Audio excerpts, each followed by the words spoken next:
Oh, yeah. All right.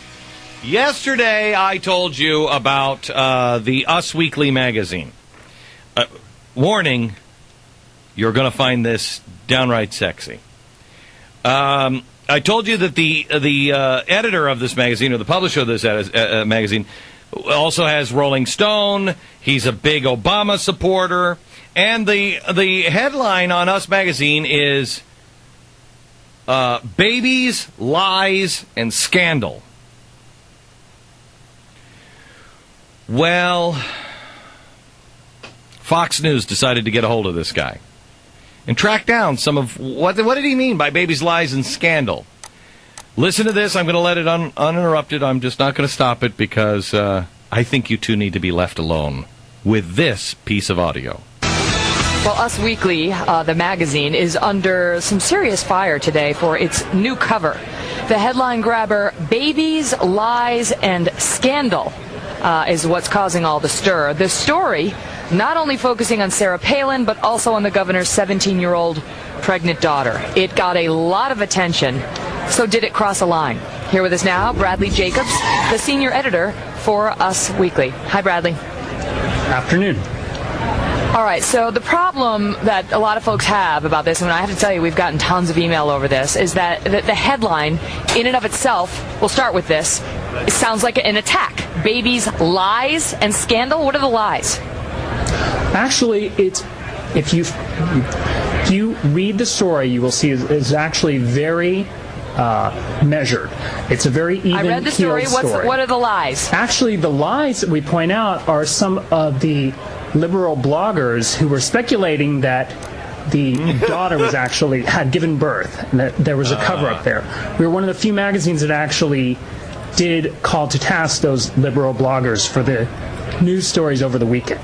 Bradley, do you think the cover in any way suggests to the viewer who's looking at your magazine while standing there in the grocery store that the lies are lies about Sarah Palin by her attackers? I don't think we can talk about all that here. We've gotten a lot of press today, but a lot of people haven't read this story. You may disagree that it's a very balanced story. We interview strategists on both sides. We interview Sarah Palin's deputy. Yes? Okay, you say, first of all, you point out her husband Todd's DUI arrest. Do you point out that that DUI arrest came 22 years ago in 1986? Of course. The DUI arrest was everywhere. No, you don't. You don't, Bradley. That's not in there. Do you? You mention an official. You mentioned so-called Troopergate, talking about, and I'm quoting from your article, an official who refused. She's under investigation for dismissing an official who refused to fire her sister's state trooper ex-husband. Do you point out the allegations that trooper she allegedly wanted fired tasered his own stepson, who was only 10, and made death threats against Sarah Palin's father? Do you mention that in the article? We didn't have time to get into everything that you've mentioned. This story was breaking over the weekend. Everyone was talking about it, and Us Magazine has a very distinctive voice, and we cover. Do you mention the fact you mentioned her quote involvement with the Alaska Independence Party, a group that wants Alaska to secede from the Union? Do you mention the fact that the McCain campaign has denied that, and even Alaska state officials have denied that and said that's a lie? Okay, we're missing the point here. This is a big news story that everyone was talking about. It is a very measured story. You're just pointing out the few things in it that you are dissatisfied with. But this was Bradley, what I'm satisfied with is fair and balanced reporting, where you tell the whole story. You make one accusation, then you tell what the other side is saying. You give context for allegations rather than throwing things out that are incendiary. You're not mentioning the fact that we talked to friends of the Palin family. We talked to students who go to school with Bristol. We talked to Sarah Palin's deputy mayor. We talked to Republican strategists and Democratic strategists. So because one part of the report is fair in your view, the other unfair reports are accused. I got to leave it at that because we're out of time. I wish we could have given this and I hope your readers will actually read the story for themselves and make up their own mind. And I have. I will leave it at that. Good final word. Bradley, thanks so much. What an unbelievable... First of all, Megyn Kelly... Oh, yeah.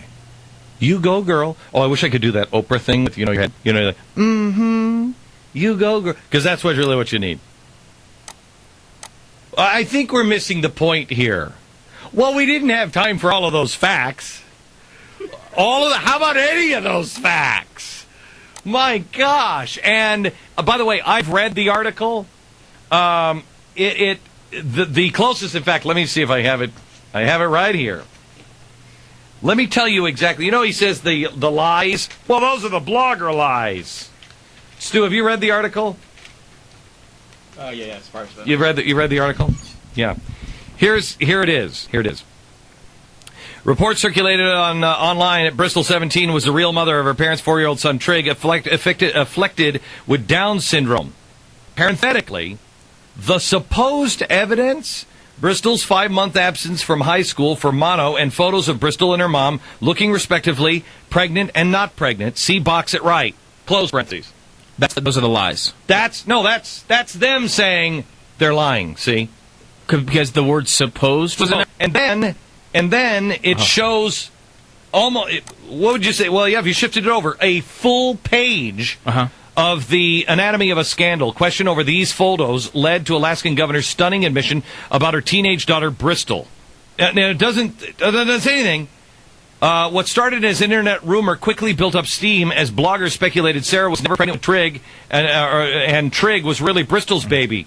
Indeed, the facts do seem odd.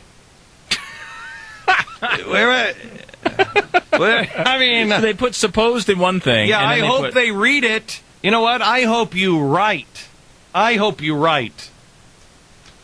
You know, by the way, yeah, go ahead. Oh, I was just going to say that, you know, you have this headline, which is babies, lies, and scandals. Yeah, you know, maybe they're not referring to the lies. Maybe this guy was spinning. Maybe they're not referring to the lies from the liberal bloggers. Maybe they were just stating that the story was a lie. Yeah, like maybe it's more of an equation, like babies plus lies equals scandal. Maybe they just missed the mathematical symbols. Babies plus lies equals equals scandal. I like that. I'm making myself laugh. Or maybe it's just, you know, Roach should just put out, you know, the next cover should just be this: Us Weekly, lies. What do you think? Scandalous lies. I mean, it's just... Maybe they can just change the name to Scandalous Lies, baby. That's a good title for a magazine. Maybe that's what they were doing. Yeah. Maybe that... Oh, my gosh. I just got off this interview and I realized, this is a misprint. It was supposed to say Scandalous Lies, baby.